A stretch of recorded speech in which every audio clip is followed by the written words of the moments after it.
حقيقة اليوم في الفلك سديرين دائما هي تحتضننا ونكون موجودين فيها عشان موضوع السوسة. يمكن بدينا فيها 2017 ولحد الآن مستمرين.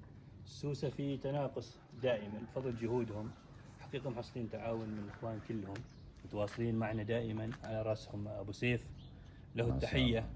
الإخوان جميعا بدون ذكر اسماء، يمكن خليفة سديري ونواف، حقيقة أمس كان عندي زيارة وبذل جهد في التواصل مع الناس، كان عنده مشوار، لازم نذكر هذه النقطة، كان عنده مشوار وآثر أنه يستمر معنا.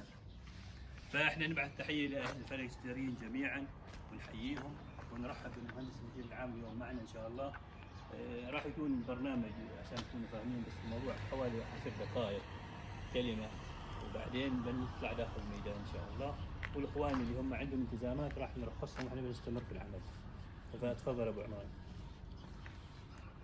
أول شيء صلوا على النبي. ما سمعت صوت الشباب هناك؟ صلوا على النبي. ما شاء الله. السلام عليكم ورحمة الله. طيب إن شاء الله. ما سمعت بعدني هناك؟ السلام عليكم ورحمة الله. ما شاء الله تبارك الله. بسم الله والصلاة والسلام على سيدنا محمد وعلى آله وصحبه أجمعين. اليوم يطيب لنا أن نكون في هذا البلد في ولاية ينقل في قرية فلك سديريين، ونشكر الدائرة حقيقة على هذا التنسيق، دائرة الثروة الزراعية ومورد المياه بينقل. ونتوجه بالشكر إلى المشايخ والرشداء والأهالي وكل من شارك وحضر في هذا اللقاء. حقيقة نقول أول شيء القرى الفاعلة دائما والمشاركة والمساهمة بعد فضل من الله سبحانه وتعالى، مساهمة الأهالي ومساهمة أصحاب المنطقة والبلد. وأيضا اليوم يحضر معنا عضو مجلس البلدي الأخ سعيد بن سيف، حياك الله، دائما أيضا مساهم معنا. ونشكر أخونا ومعلمنا راشد السديري، وأيضا الجهات المعنية المشاركة والإخوان، كل الشكر والتقدير لكم.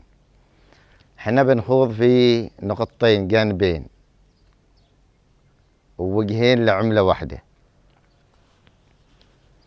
أول شيء الوزارة حقيقة ما تبذله من جهود حول القطاع بشكل عام، قطاع الزراعي وقطاع يعني الثروة الحيوانية، موارد المياه والأسماك، وأيضا الأمن الغذائي، جهود كثيرة.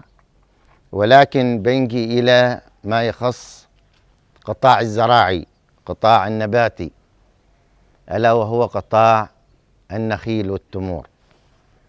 هذا القطاع أولته الحكومة عناية، كونه ارتباط أصيل ومتأصل وتاريخي، ويتعلق بذات الأمن الغذائي والاقتصاد والجوانب الاجتماعية والبيئية عبر التاريخ.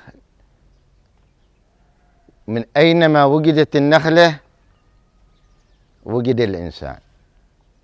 وقطاع النخيل أكثر شيء انتشاراً وتعداداً على مستوى السلطنة في جميع الظروف، على من الساحل إلى الجبل إلى الصحراء منتشر.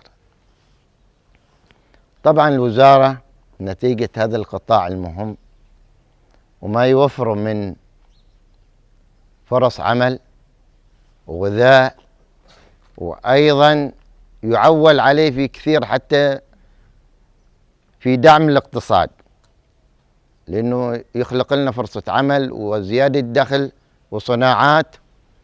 وأيضا من خلال ما كذا يمثل لنا في الجانب البيئي النخيل.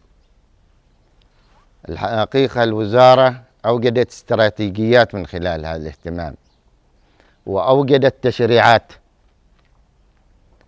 لحماية هذه النخلة. ومن ضمن الأهداف اللي وجدت في الاستراتيجيات، سواء من ناحية الإنتاج أو التصنيع أو التسويق، أولته الوزارة اهتمام. وأيضا أولت الوزارة من ناحية حماية هذه النخلة من الآفات، ولكن جاءت سوسة النخيل أشد فتكا بالنخلة، وهي تؤثر على ثروة النخيل وأيضا مكتسبات المادية للمزارعين.